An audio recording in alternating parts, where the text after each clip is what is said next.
बिस्मिल्लाहिर्रहमानिर्रहीम। अस्सलाम वालेकुम माय यूट्यूब फैमिली। उम्मीद है आप सब लोग ठीक होंगे। अच्छा, आज मेरे किचन में बन रहा था देसी लोगों का देसी खाना, मतलब सरसों का साग और साथ में चटनी, लस्सी और मकई की रोटी बन रही थी।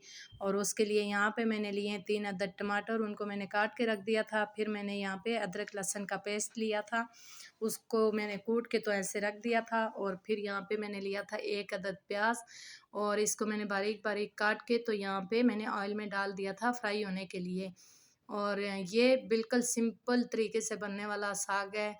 इसमें कोई वो गोट लगाने वाला साग नहीं था, ना कोई मसाले वगैरह इसमें शामिल होते हैं ना कुछ।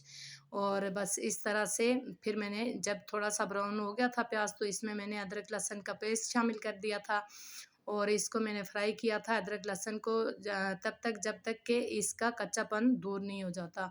ज़्यादा ब्राउन प्याज को नहीं करना, क्योंकि वो फिर अजीब सा काला काला सा हो जाता। लाइट ब्राउन सा प्याज भी रखा था और बस थोड़ी देर ही अदरक लहसुन को मैंने इसमें शामिल किया था, भुना था।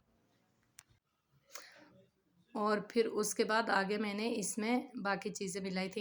अच्छा, ये बिल्कुल सिंपल तरीके से बनाया था, मतलब इसमें मैंने कोई मसाले वगैरह ऐड नहीं किए थे, कोई मिर्चें ज़्यादा हरी मिर्चें जैसे वो गोट वाला साग बनता है तो उस तरह सारी चीज़ें मतलब शामिल वगैरह मैंने नहीं की थी। बिल्कुल सिंपल तरीके से बनाया था और ये बहुत ही मज़े का साग बनता है कि हम लोगों की तो खुराक है, मतलब कश्मीरियों की स्पेशली ये इस तरह का कड़म का साग हो गया या सरसों का साग हो गया, हम लोग बहुत शौक से खाते हैं और बिल्कुल इसी तरीके से बनाते हैं। गोट लगाने वाला साग जो है वो हम लोग इतना नहीं खाते, खाते हैं ज़ाहिर है, लेकिन उसमें एक तो मेहनत बहुत होती है और दूसरा ये कि इतना कोई शौक से खाता भी नहीं है।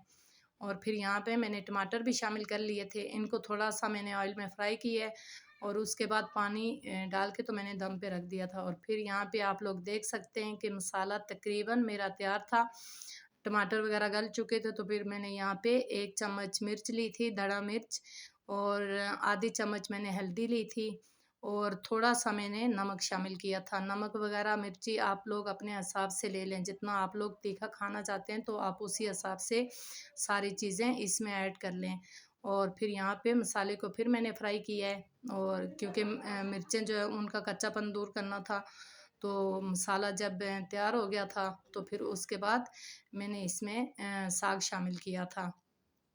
और ये साग मतलब पानी से तो पहले मैंने इसको वो कर लिया था, निकाल लिया था उबलते पानी से। तो फिर इसको मैंने दम पे रख दिया था पकने के लिए और ये इस अपने पानी में ही ये पका था टोटली। इसमें मैंने कोई पानी वगैरह कोई चीज़ शामिल नहीं की थी। और फिर सारा साग जो इस तरह से शामिल करके तो फिर मैंने इसको दम पे रख दिया था। अच्छा, यहाँ पे मैंने थोड़ी-सी इसमें मेथी भी डाली थी और आप लोग अगर चाहें तो मेथी वगैरह डाल सकते हैं, अगर नहीं चाहते तो बेशक इसी तरह ही सरसों का साग बना लें, बहुत मज़े का बनता है। और फिर बीच-बीच में मैं इस तरह चम्मच भी चलाती रही हूँ साथ में। और यहाँ पे फिर मैंने मकई की रोटी बनाई है, तो ये एक रोटी आप लोग देख सकते हैं कि इस तरह बनी थी। मतलब ये मुख्तलिफ़ मुल्कों के नक्शे वाली रोटी थी, कहीं से किसी मुल्क का नक्शा नज़र आ रहा था और कहीं से किसी मुल्क का। और फिर आगे जो बनी थी 2 रोटियाँ और, तो वो माशाल्लाह से अच्छी रोटियाँ बनी थी। ये मेरी सेकंड टाइम मतलब मैंने बनाई है इस तरह से रोटी। पहले मैं शापर पे बनाती थी, एक शापर नीचे रख दिया पेड़े के और एक ऊपर रख दिया, तो उस तरह बनाती थी। और लेकिन ये सेकंड टाइम पे मैंने इस तरह बनाई है। अच्छा, यहाँ पे मेरे पास वाइट मकई का आटा था, पीली मकई का नहीं था मेरे पास, तो ये भी माशाल्लाह से इससे भी अच्छी रोटी बनी थी। पीली मकई से ये कि रोटी वगैरह टूटती नहीं है, ख़राब नहीं होती। इससे ये था कि टूटने का ख़तरा होता है, लेकिन फिर भी अच्छी बनी थी। और यहाँ पे आप लोग देख सकते हैं कि फिर मैं इस तरह से रोटी को हाथ में गोल-गोल ऐसे बना के तो फिर आगे मैंने रोटी बनाई थी। आप लोग अगर चाहें तो इसके ऊपर डालडा वगैरह या ऑयल या कुछ भी अगर मतलब आप लोग खाना चाहते हैं तो आप उस तरह से भी बना सकते हैं। और अगर नहीं आपको बनाने का तरीका, तो फिर आप लोग गंदम का आटा भी बीच में शामिल करके तो आप उस तरह से भी इसको बना सकते हैं। और फिर मैंने 3 रोटियाँ बनाई थी तो माशाल्लाह से बहुत ही अच्छी बनी थी। मतलब गोल-गोल रोटी थी और ये आटा टूटने वाला भी नहीं था। ये आटा पुराना नहीं था, तो इस वजह से, अगर पुराना आटा होगा तो वो ज़ाहिर-सी बात है रोटी उसकी ख़राब बनेगी, टूटेगी भी और अजीब सी स्मेल भी आएगी। तो हमेशा जब भी आटा लें तो नया आटा ही, ताज़ा आटा लें, पुराना वाला आटा इस्तेमाल ना करें। और फिर यहाँ पे आप लोग देख सकते हैं कि मैंने माशाल्लाह से सेकंड रोटी भी तवे पे डाल दी है और ये कुछ इस तरह से बनी थी, गोल गोल सी रोटी। और फिर यहाँ पे मैंने सारी रोटियों को दीवार के साथ टेक लगा दी। मैंने कहा थोड़ी सी रेस्ट करो तुम लोग। और फिर यहाँ पे ये हमारा लंच रेडी था।